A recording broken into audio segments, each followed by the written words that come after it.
Hello everyone, and welcome back. Today's episode of What If goes all the way back to Book 1 to focus on Peril, in a universe where after Scarlet's death, she seizes the throne, even though she isn't in the line of succession. I know there's at least one map of this AU, because I did a thumbnail for the thumbnail contest ages ago. It's called Burn, and I recall it being really well done, but in the interest of originality, I'm gonna write this before rewatching that. Y'all should check it out though.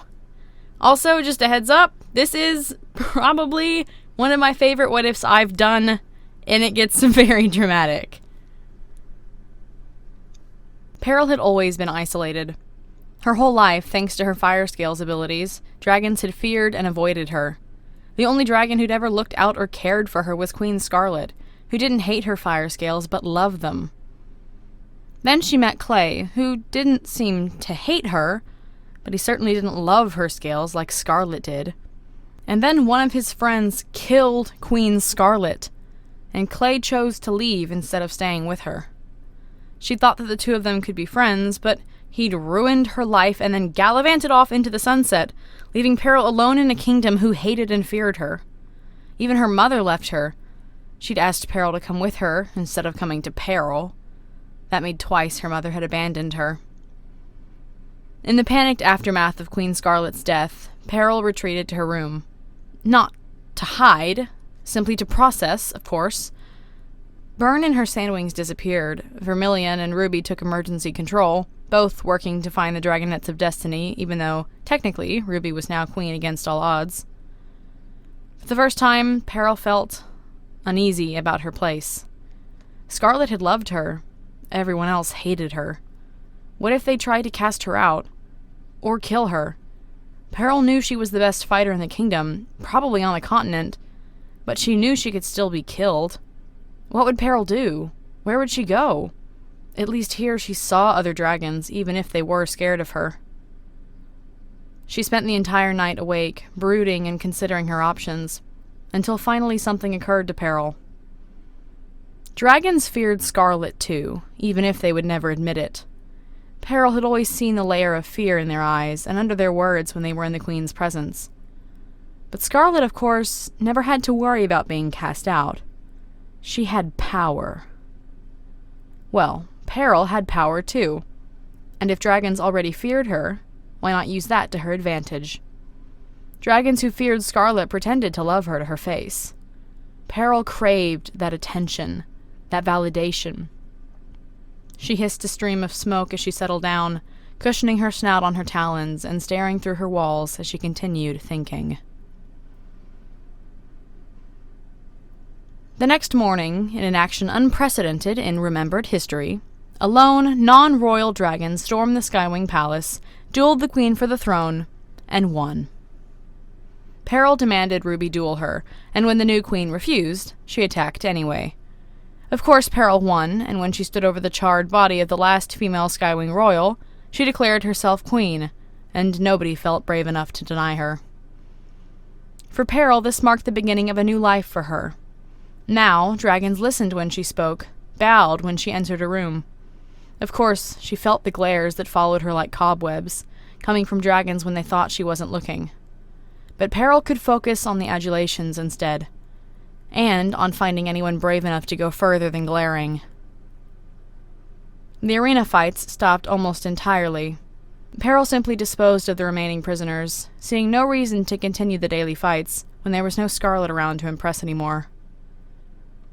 The rare exception to this rule were the occasions on which she discovered plots against herself. Peril took care to root out the instigators and imprison them on the spires. Then she worked her way through them, day by day, until none remained. It wasn't too long after she executed Hawk that dragons stopped trying to assassinate her. Burn had yet to try returning to the Sky Kingdom. Peril wondered if the Skywing feared her too, and if she would rather kill the princess or have her as an ally.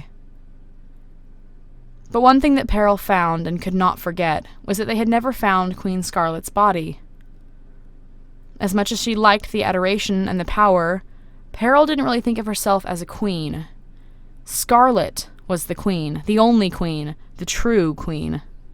Peril had a statue built in the middle of the arena, A beautiful red marble statue of Scarlet in mid-lunge, studded with rubies and with veins of gold shaped to imitate the curve of scales and claws. She thought of the queen daily, wondering if Scarlet would approve of this or that. And yet, they had never found the queen's body. This fact drove Peril near madness. The great queen deserved a magnificent burial, a monument where Peril could remember her. But with no body, this was not possible. After a time, as she considered this, Peril began to wonder. With no body, how could she be sure the queen was dead? Everyone said she was, but nobody really knew what had happened. Peril herself had not been there. Somehow, nobody was able to tell her what had become of the body of their queen. Peril began to imagine her queen might yet live. Perhaps she was hiding somewhere, watching the kingdom and testing Peril. Or perhaps Clay and his horrible friends had tricked her and captured Scarlet to get revenge for what she'd done to them. How could Peril leave her to such an ignoble fate? The more she considered it, the more Peril was sure. Scarlet must be alive. She was too mighty to die in such a way. It was up to Peril to find her, to save her, and restore her to her rightful place on the throne. Thus began Peril's search for the true queen. She began by interrogating again everyone who'd been present at the arena that day. At least those she hadn't executed. All of them claimed they knew nothing, and stood by that even when Peril attempted more persuasive means. She spent some time pondering what to do next. Pyria was a big continent, after all. Until she remembered that the Skywings weren't the only dragons at the arena that day. She'd been keeping an ear out for the return of the Dragonets of Destiny, and aside from some chatter from the Kingdom of the Sea, Peril had heard no news of them. So she turned to the Sandwings and Mudwings. Suspicious of Byrne and her intentions, Peril sent spies out to discreetly find, capture, and question anyone who had been at the arena when the queen was attacked.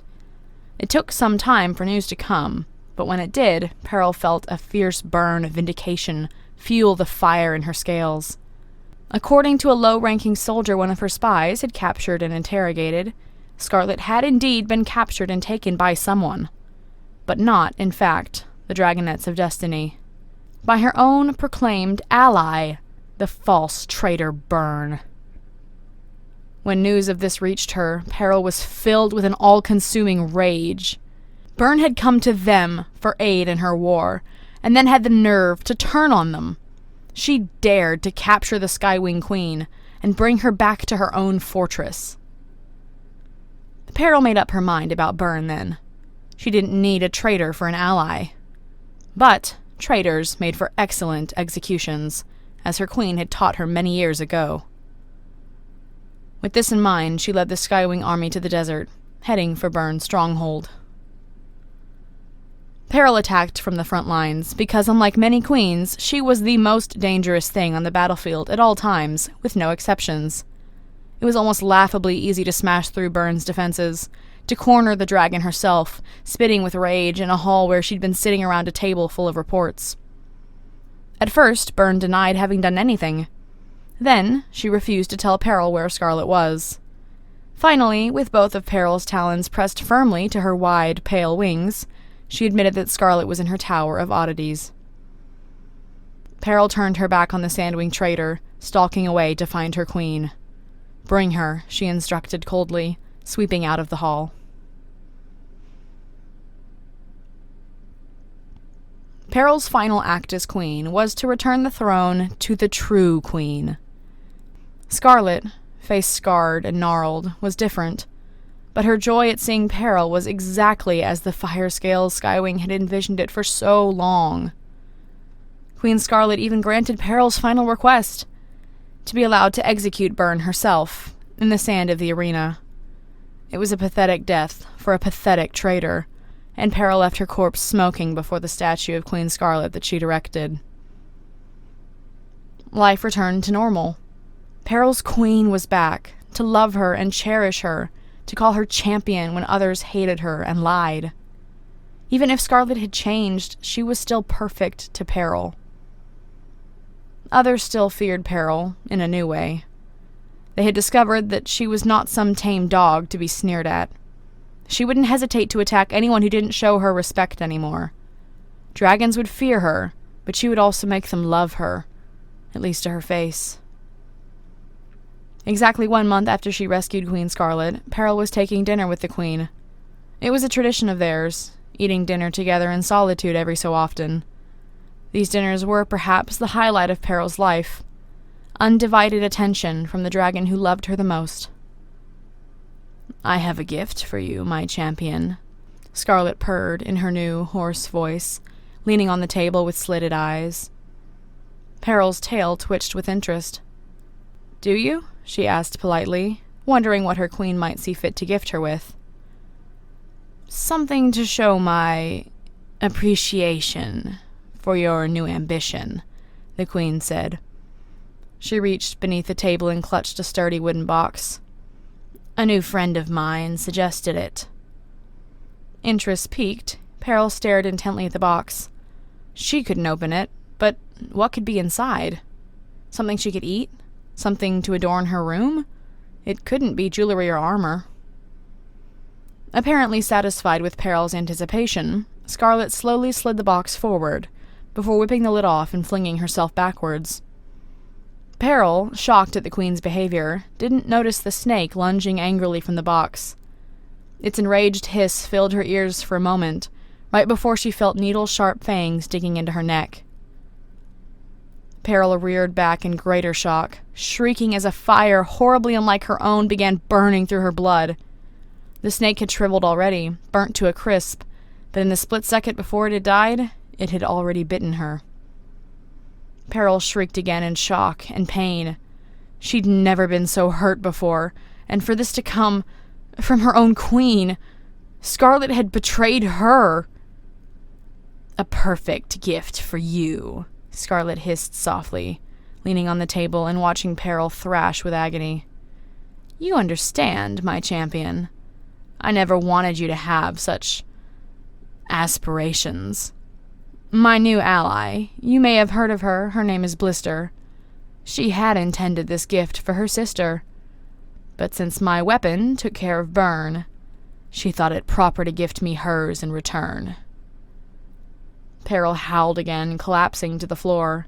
Her scales, her blood, everything was on fire. She couldn't thrash anymore. She could barely twitch for the pain of it. The room was going dark. My queen," she gasped. "Yes," Scarlet said finally, turning back to her dinner. "I am the queen." Yeah, so that was a dramatic end. As I was writing it, I swear, I did not expect it to end like that. Scarlet came back nasty at the end. Yeah, so obviously in this, I leaned a lot into Peril's extreme isolation and how that might have caused her to be very out of touch with reality when it comes to relationships and how dragons treat her. At some point, she got desperate enough for validation that she was willing to accept adoration she knew was fake, and from there she learns that even Scarlet, as we know, doesn't truly love her. Scarlet was only using her until Peril became too much of a threat to Scarlet herself. And that'll wrap up today's What If. I think this is definitely one of my favorites, if not my favorite so far. What did y'all think? Did the twist at the end get you, or did you see it coming? Because I gotta say, as the writer, it got me. I did not see it coming. If you enjoyed this, check out my other What Ifs, and be sure to check out the description for links to my store, other art, and my Patreon. Thank you so much for watching, and please have a blessed week. All of my fuse is blown. If I